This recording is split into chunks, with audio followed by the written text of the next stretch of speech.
Payat ka ba? Pwes, para sa iyo ang videong ito.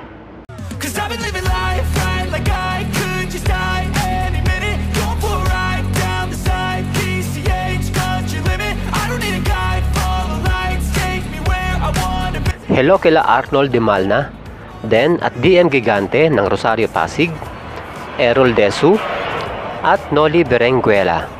Maraming salamat sa inyong suporta mga kaprakti. Sabi nila, mas maganda raw sa mga baguhan sa gym kung ikaw ay magsisimula na mataba. Dahil madali na lang daw palakihin ang katawan mo kapag natunaw ang iyong mga taba. Pero ang totoo niyan, mas magandang magsimula ang mga payat o yung maliit lang ang porsyento ng kanilang body fats. Ito ay sa kadahilanang karamihan sa mga gagawin ng mga payat ay kumain at sandaling pagbubuhat lamang. Di gaya sa mga matataba na kailangan magbawas ng pagkain. At isa pa, maling isipin na maaaring gawing muscle ang taba sa katawan. Hindi kailanman mangyayari yan.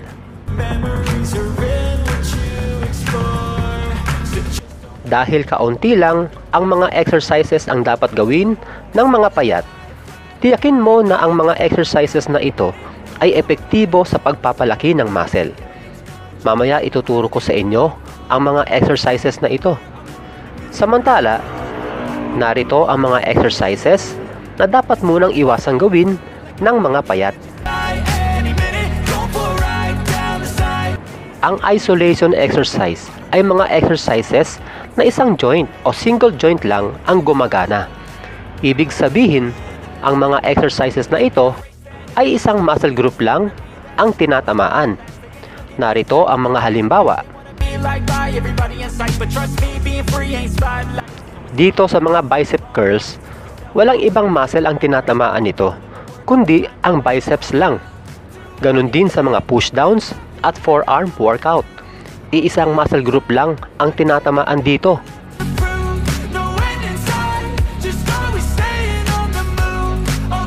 Dahil payat ka, mas i-priority mo ang mga compound exercises.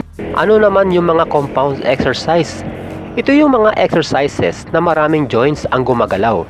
Ibig sabihin, mga exercises na maraming muscle group ang tinatamaan. Narito ang mga halimbawa. Dito sa bench press, ang main target muscle dito ay ang ating chest.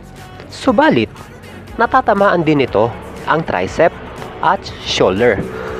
Kita nyo? Isang exercise lang, pero tatlong muscle group ang natatamaan. Ganon din dito sa lat pull down. Bukod sa back, natatamaan din ito ang bicep at shoulder. Lalo na itong deadlift dahil napakaraming muscles ang nai-involve sa exercise na ito. Kaya naman, tinagurian itong super exercise. Ang ibig sabihin ba nito ay hindi na gagawin ang mga isolation exercise? Hindi sa ganon mga kaprakti. Mahalaga rin ang mga isolation exercise.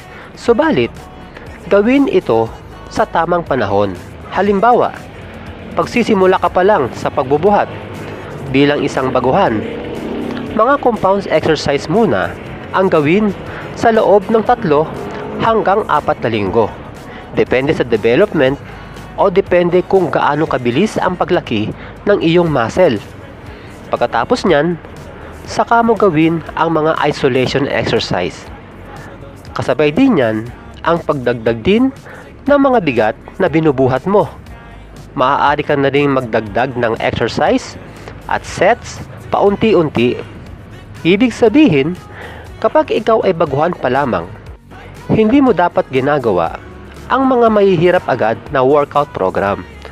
Ang mga baguhan sa pagbubuhat ay ikinukonsidera na isang sanggol. O diba kapag sanggol o baby ay gatas muna ang ibinibigay, hindi pwedeng kanin agad ang ipakain sa kanila, diba? Ganon din sa pagbubuhat. Magsimula ka muna sa basic. Huwag muna yung mga advanced exercise ang gawin. Gaya ng nasabi ko kanina, huwag munang gawin ang mga advanced exercise. Kapag sinabing advanced, ito yung mga exercises na ginagawa ng mga matatagal nang nagbubuhat. Sila yung mga taon na ang binilang sa gym. Ano-ano nga ba itong mga advanced exercises?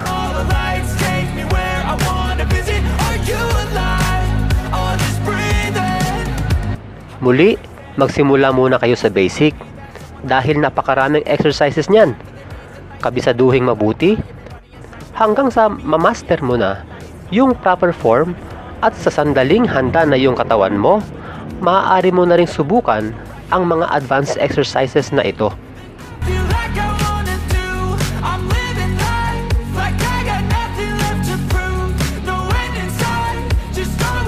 Paglipas ng 3 hanggang 4 na linggo, maaari mo nang gawin yung mga isolation exercises gaya ng bicep curl at tricep pushdown.